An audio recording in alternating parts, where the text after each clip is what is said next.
Sí quiero aclararle este elemento de cómo funcionan en términos muy generales los bancos centrales y el crecimiento económico y personal de una persona, de una empresa o de un país, porque a veces se confunde crecimiento económico con crecimiento y números espectaculares de una persona.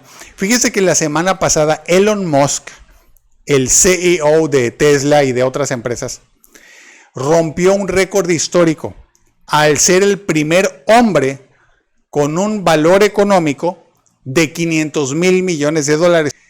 Es $500 millones lo que vale este hombre. No lo digo como una expresión humana, así se utiliza en Estados Unidos. Lo que él vale, así se dice.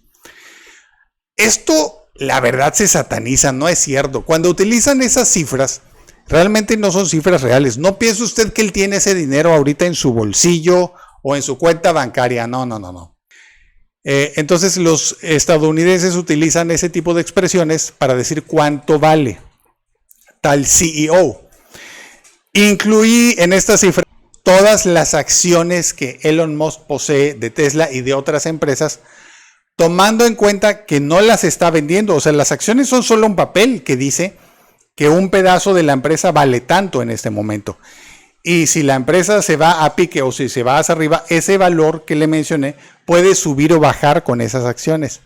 Y es posible que él las venda cuando estén muy altas y que reciba una pequeña cantidad de dinero, porque solo va a vender un poco de las acciones que tiene y para nada va a recibir de golpe esta cantidad. Pero si él vendiera todo lo que tiene y hubiera alguien dispuesto a comprárselo al valor que tenían esas cosas la semana pasada, de bonos, etcétera, inversiones, ahorros, ese es el monto que valdría todo eso la semana pasada. Grábese esto, por favor, y esto sí es importante en cuanto a la desigualdad. Cuando un hombre aumenta mucho su riqueza, como ha pasado con él desde la pandemia con otros como los CEOs de grandes empresas tecnológicas y otras empresas no tecnológicas, pero que aumentan mucho su valor, la empresa o los líderes, los principales accionistas CEO, eso no es lo mismo que desarrollo o crecimiento económico. Porque el hecho de que se dé esta concentración y que ellos tienen mucho más que antes, porque le voy a dar cifras de la semana pasada, o sea, actualizado a la semana pasada, la riqueza de los hombres más ricos del mundo ha aumentado muchísimo en comparación con la del resto de la humanidad. Usted está en el resto de la humanidad, usted no está en la primera cantidad, se lo informo. Entonces, ha aumentado muchísimo y eso no significa que haya crecimiento económico para todos. Grábese este dato, los bancos centrales de un país no se dedican a imprimir automáticamente billetes para que cuando hay una concentración de capitales, el dinero fluya de manera sana entre todos los demás. O sea, al ellos y sus empresas tener este aumento y concentración de capitales, tomando en cuenta que han demostrado que son astutos, o sea, inteligentes sí son. Entonces ellos podrían generar muchísimos más empleos y desarrollo porque han demostrado su talento. En teoría podría pasar eso, ¿no? Pero en la realidad lo que ha pasado estadísticamente durante muchos años y específicamente lo que está pasando ahorita desde antes de la pandemia y desde la pandemia es que esa concentración de capitales les lleva, como yo ya describí en videos anteriores, a impulsar algunas industrias viles, a recortar empleos que son muy edificantes y buenos para la sociedad y a generar una presión de manera que haya más gente buscando un empleo digno para sostenerse y como no lo encuentran tienen que trabajar en industrias viles. Algunas se relacionan con atender a los más ricos del mundo en su vida de lujos. No quiero llamarle industrias viles y quiero que nadie que trabaje en esto se sienta mal, pero por ejemplo, ayudantes en yates, limpieza de yates, y ni modo, es la realidad. Servicios sexuales, porque no hay, porque estos hombres están trabajando activamente para que haya esa presión. Entonces, los bancos centrales podrían, en mi opinión, AMLO explicó esto en una mañanera, se podrían tomar algunas medidas que no necesariamente son cobrarles más impuestos, pero tome en cuenta usted que si los bancos centrales imprimieran más dinero para crear un balance y poner los gobiernos a ese dinero a trabajar en generar empleo, eso automáticamente implicaría que el dinero que ahorraron estos hombres que se ganaron con su trabajo valdría menos, porque si ellos tienen una cantidad, al tener todos un poco más de dinero, el resto de la humanidad, esta cantidad no crece automáticamente. El Banco Central imprimiría más dinero para poner a circular con proyectos, etcétera, etcétera, y no les darían a ellos más dinero. Entonces, proporcionalmente podríamos decir, porcentualmente, que equivaldría a que tienen menos. Y como los bancos centrales, al circular más dinero, competiría, fíjese muy bien, habría una competencia de que el resto de la humanidad invertiría en proyectos tratando de sacar adelante sus negocios, y esto les limitaría a ellos el acceso a recursos para hacer lo mismo que están haciendo.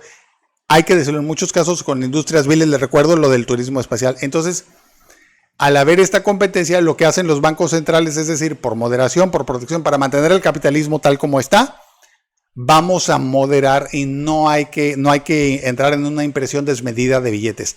No hay que disparar pánico, no hay que disparar inflación y por lo tanto tampoco hay que disparar ni empleo ni crecimiento para todos. Y por lo tanto la concentración de capitales nos lleva a que es más difícil el crecimiento económico.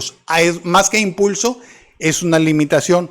Y como le digo, históricamente, aunque ellos generan grandes cantidades de empleo, está en un desbalance de tal manera que lo que se genera siempre se cuida que sea una cantidad que mantiene la balanza laboral presionada. Y un dato que les di la semana pasada, que salió la semana pasada, es que en estos momentos esa balanza laboral está en una condición en la que es mayor la cantidad de personas buscando empleo que las vacantes en forma creciente.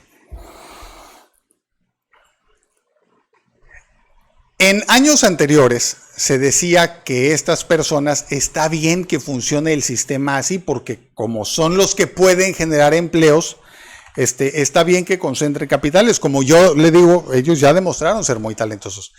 Pero lo que se ha demostrado históricamente es que poder no es hacer. El hecho de que puedan hacerlo no significa que lo estén haciendo. Están avanzando en sentido contrario. Y por eso, independientemente de lo que usted prefiera, capitalismo, socialismo, he mencionado muchas veces otra de mis propuestas llamada reformas de lluvia de ideas bienestar, una técnica viejísima, buenísima, que por cierto la utilizan todos estos hombres y por eso tienen el éxito que tienen, para generar grandes cantidades de proyectos, y que el hecho de que se pierdan empleos, que es algo que aparte va a pasar independientemente de los principios morales que tenga usted, porque es algo bueno en cuanto a la reducción de desperdicio de trabajo, de desperdicios de material, la eliminación que yo propongo de obsolescencia programada, etcétera, etcétera. La pérdida de empleos no debe ser como una pérdida, debe convertirse en una ganancia para la sociedad, y en el futuro tenemos que avanzar hacia una sociedad que tiene menos trabajo y que vive mucho mejor con eso. No significa que usted va a estar preocupándose por ver cómo cuida lo poco que gana, no.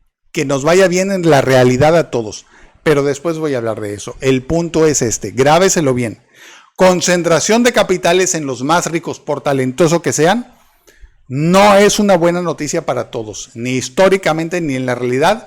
Y lo que se haya idealizado de que sí nos puede ayudar, en realidad no está pasando, a pesar de que haya avances tecnológicos que estos hombres son capaces de producir.